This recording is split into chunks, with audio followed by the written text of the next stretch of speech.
Right, well, as you can see, I've already pulled the material away from this these two images, and I'll just show you. All you're basically doing, you're getting this tool, which is basically a pick. It looks a bit like a dentist tool, and you basically just get it underneath the edge of it. Once you pull it up, all the work that the cutter's done stays left behind. So you're just pulling away excess material basically. As I said to you, the cutter's done all the work, so you basically haven't got to do anything else apart from just pull out the material. And as you can see there, you're left with the image, which is basically in reverse. If I turn it round, it's on a backing paper. That is the image that we're actually now going to press onto the t-shirt. Right, so here we are at the heat press. All I've done here is just lay the garment on.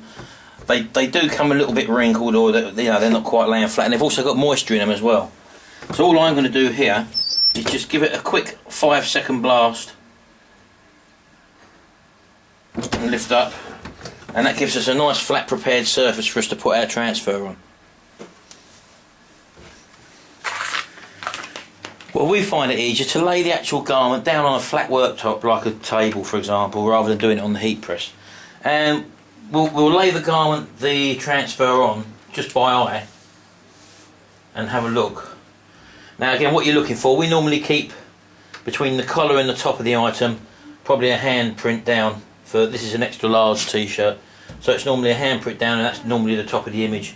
And we're also looking for an equal spacing between the sleeve on either side, and as you can see there, it's a bit bigger that side, so all we're doing basically is just relocating till it looks like it's in the centre, lay it down. So we've got our hand spacing at the top there virtually, and we've got 4 fingers either side. So that now, in our eyes, would be in an ideal position for this to be pressed on. To maintain the position, all we would do then would just flip that over, flip the base over, and carry it over to the heat press. Once we're back over to the heat press, unfold the garment. You know it's in the right place. Just push it up so that the collar doesn't sit under the actual hot plate. There you go, I'm happy with that. And all we'll do then, we'll lay a protective cover over the top just to protect the garment. Pull the arm down. Now normally this stuff presses for 15 seconds. This is a cold peel product, but we're going to do this for an extra 5 seconds and take it up to 20 seconds. No reason why not, it's just that we want to just make sure that it is adhered. After it's gone through its 20-second cycle, up we come with the press. Take the cover off. Now again, this is a cold peel product. Some of these are actually hot peel where you would peel this off straight away, but for this situation you let it cool off for a bit. Now what you can do is what we normally do actually, we take this away now, and you might have seen in our other videos where we've got our big patio glass windows. Now we just lay the garment face up to that, and that cools it down in no time basically. It saves you standing here and waving it about basically. So there we go. So what I'm going to do now is just peel that off.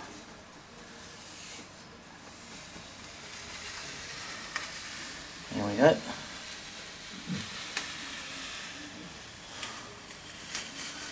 And there you can see we've got one lovely printed t-shirt already sold. We've not had to hold stock. That has been sold, and that will go into a bag and be sent off. Don't know if you can see, if I can get closer there, you can actually see the actual quality of the actual print is actually fantastic. No dodgy lines or anything. You can see the actual image is actually very, very crisp and clear. Very, very simple to do.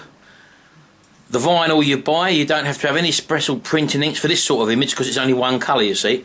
So all you're doing basically is cutting out some vinyl, and you're then applying that directly onto a garment. And the design which you choose, I choose niches. This Microlite niche here is a niche that I found, and this is a product we sell into that niche.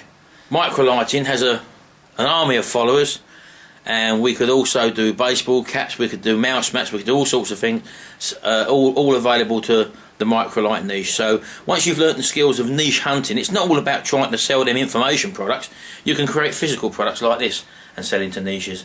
All you're doing is investing some money in some equipment, like buying the equipment, rather than having £1,000 or £2,000. You could even get this stuff second hand, sitting in the bank doing nothing, or earning a pittance in interest. You might as well make the money work for you by starting a little part-time business like this.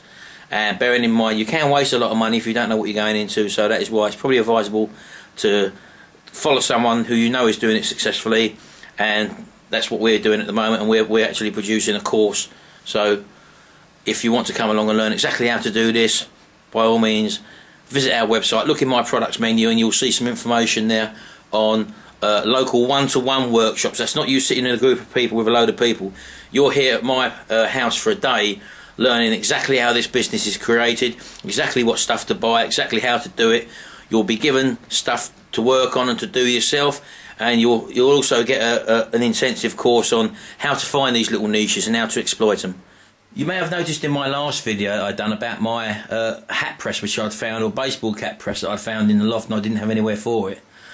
Well, what we actually done, we've done a few test caps with the ones that you saw that I was actually going to sell with the press.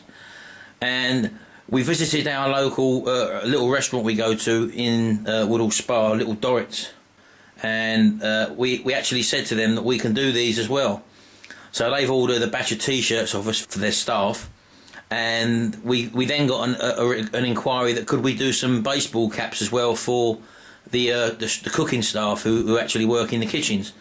So we've actually, without even advertising the fact that we do it, we've actually started earning money with this heat press. So now it is not going on eBay, and I did make room for it. As you can see, I've nestled it in between the Roland cutter there and also the mug press. We've just shifted things up a little bit, basically. So yes, that was a venture which I was going to sell. It's a brand new business which I've never even touched, and straight away we found custom and an outlet, for example. So there you go, just another little sideline business. You can go to restaurants or cafes or stuff like that, and we've got quite a few eateries in the little town and village where I live, basically. So we're going to be hopefully exploiting this mug press, which has been sitting down doing nothing. And I think you can buy these for about £180 or something like that on eBay. So do investigate. This is another little business which I've now made room for. We've seen how profitable it is. We're using exactly the same cutters to cut the actual graphics out.